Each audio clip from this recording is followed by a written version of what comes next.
Foreign exchange companies association ने dollar rate cap खत्म करने का फैसला कर लिया।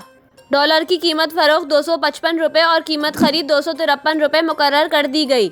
एक्सचेंज कंपनीज एसोसिएशन के चेयरमैन मलिक बोस्तान ने कहा है, मईशत के मफाद ने ओपन मार्केट में डॉलर के रेट को कैप करने का फैसला किया, लेकिन इसका उल्टा असर हुआ। उन्होंने कहा कि हमारी तरसीलाते ज़र और बरामदात कम हो गई, अब से ऐसा नहीं होगा। कल से हम ब्लैक मार्केट का रेट ऑफर करेंगे ताकि ब्लैक मार्केट और ओपन मार्केट में डॉलर के रेट का फ़र्क कम हो सके।